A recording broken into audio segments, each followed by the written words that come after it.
కొన్ని గంటల్లో ఏపీలోని పలు ప్రాంతాల్లో కూడా భారీ వర్షాలు పడే అవకాశం ఉందని రాష్ట్ర విపత్తు నిర్వహణ సంస్థ వెల్లడించింది. దీంతో పాటు జిల్లాలకు రెడ్ అలర్ట్ను జారీ చేశారు. కోస్తా రాయలసీమలలో ఉరుములు మెరుపులతో కూడిన వర్షాలు పడే అవకాశం ఉన్నట్లు తెలిపింది. గంటకు 60 నుంచి 80 కిలోమీటర్ల వేగంతో బలమైన ఈదురుగాలులు వీస్తాయని పేర్కొంది. ఇకైతే కొన్ని ప్రాంతాలలో పిడుగులు పడే అవకాశం ఉన్నట్లుగా స్పష్టం చేసింది. దాంతో ప్రజలు అప్రమత్తంగా ఉండాలని స్పష్టం చేసింది.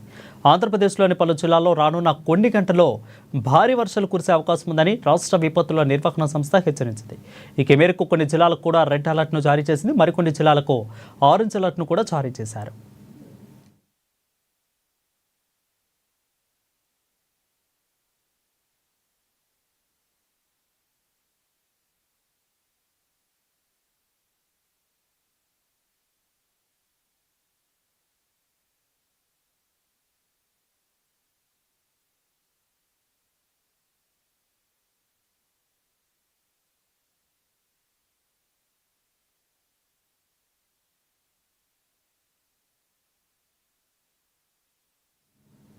ఇక రాగల 2-3 గంటల వ్యవధిలోనే ప్రకాశం, కృష్ణా, బాపట్ల, నెల్లూరు, తిరుపతి జిల్లాలో అక్కడక్కడ భారీ వర్షాలు కురిసే అవకాశం ఉన్నట్లు తెలిపింది.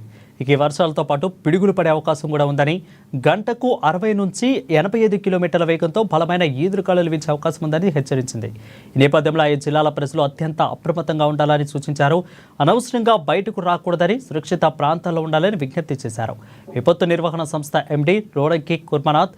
ఇకైతే మరోవైపు అల్లూరి సీతారామరాజు, విజయనగరం, అనకాపల్లి, విశాఖపట్నం, కాకినాడ, కోనసీమ జిల్లాలతో పాటు వాటి పరిసర ప్రాంతాలలోనే వర్షాలు పడే సూచనలున్నాయని ఏపీ ఎస్టీఎంఏ తెలిపింది. ఇక ప్రాంతాలకు కూడా ఆరెంజ్ అలర్ట్ను జారీ చేసింది. ఇక్కడ పలు చోట్ల పిడుగులతో కూడిన మోస్తారు నుంచి భారీ వర్షాలు కురుస్తాయని, ఈదురుగాలతో కూడిన వర్షం పడే అవకాశం ఉన్నట్లు వాతావరణ కేంద్రం తెలిపింది.